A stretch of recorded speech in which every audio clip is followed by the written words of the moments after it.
I'd just like to add that these are all open source designs. We'd love your feedback, particularly with the big roof, for example. Yeah, we want to know whether these things are useful, whether we can export the ideas out of Australia and so on.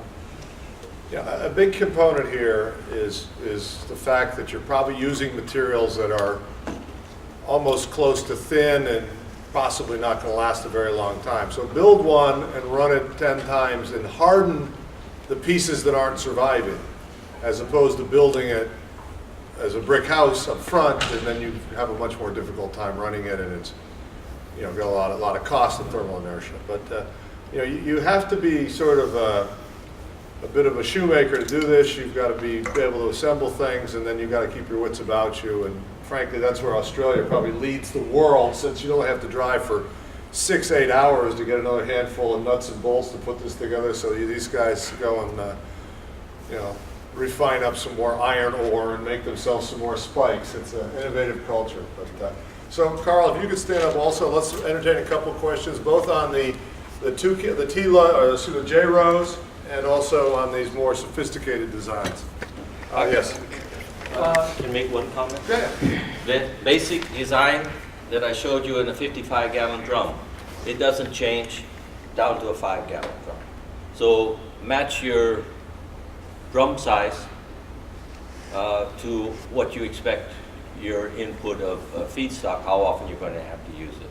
Because you don't want a 55-gallon drum in a condo, you know, on the porch. It's a little bit much. But you can do a 5-gallon one without having to go out and cook your dinner there. You can still cook inside away from the mosquitoes. I'll just mention a bit of Aussie innovation. Hugh was mentioning that you really want to put the T-LUT out before you get too intense heat at the bottom. Just put a little string down the bottom with a bolt attached and a metal plate underneath, and as soon as the heat gets down there, it'll burn the string, plop, and that'll be the warning bell. Don't try that with anything over 5 gallons, because it'll pop out when you've got 2/3 of your raw stuff still in there. So the flame will go down. Yeah, No, the string's at the bottom underneath. The flame will be right. Ash will be falling out your air holes. We're going to be tomorrow we'll be demonstrating some 5-gallon pail designs, and they're a little different in the sense that we put a false floor in up about an inch or two, and then we put corrugated galvanized on the inside, and so we end up basically making a firebox inside the pail. And this is nice because if you have wear and tear, then you could replace these individual components without having to lose the entire device. And those have worked out very, very well. We'll show you those tonight and tomorrow if you make it down to Nesby is where that location is. So let's start with Goddard. Okay. Paul, I love the designs. I just had a quick question. What is the pressure source of the water sprays? Well, you could, right there I showed it with a tank, which could be at the right height. Okay. But we just use it was on a farm, but there was water pressure there. Okay, so just your standard... Just stick a hose on. Okay, garden Yeah, hose. it didn't have to be a water tank, that's just a conceptual. Okay. I hit this a lot. We have water standing by for the sprays, we have more water standing by to squirt things, and we have water for that as well. Plenty of water around. Yeah, actually, they sell these little hand pumps for spraying, like watering your plants and stuff, and that's really a convenient size. They come in sort of 1 to 2 gallons.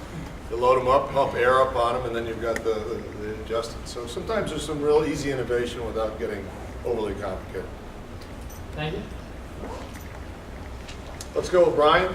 Yeah, question for Frog. I was wondering, is there good evidence that the flame front on a forced air T-LUT is actually at that higher temperature as opposed to measuring at the secondary flame front? In other words, can you tell that your charring process is actually hitting those higher 600, 700 degrees Celsius ranges, or are you measuring up near where the secondary combustion would take place? I think. Okay. The answer is yes. We have lots of data because we built them with 6 thermocouples and watched the fronts come down. On the web and on the AC Fox, there's one called How to Make High and Low Absorbing Biochars for Research. And it's basically a small device that has natural draft for the low absorbing chars and then forced draft. And you can see the very clear difference. And The real difference is at the end, if the bed is still glowing red on hot, it stayed hot the whole time.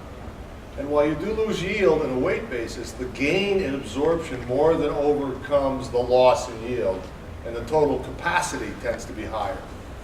So yeah, the data's been recorded, and it's somewhat obvious when you're running with forced draft the first time that they're burning quite a bit hotter since you're standing several meters farther back to avoid the radiant heat.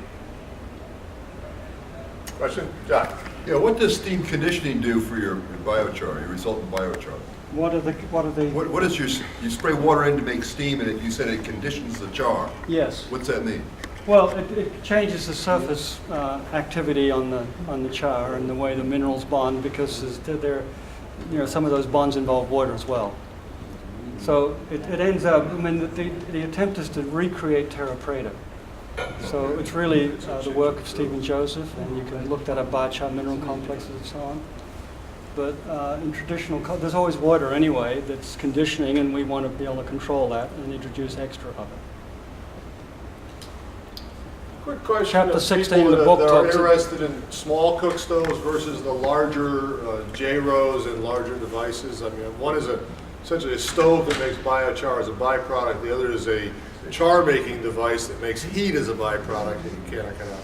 So a show of hands for people that are interested in the larger devices. So this will be 5 gallons and to 55 gallon type scale. Or both. You're welcome to be interested in both. So we'll have all these tomorrow and a couple of them tonight, because as soon as the lights go down, we light something on fire. Let's break. Let's have another round of applause for the presenters. And you need to get a cup of coffee before.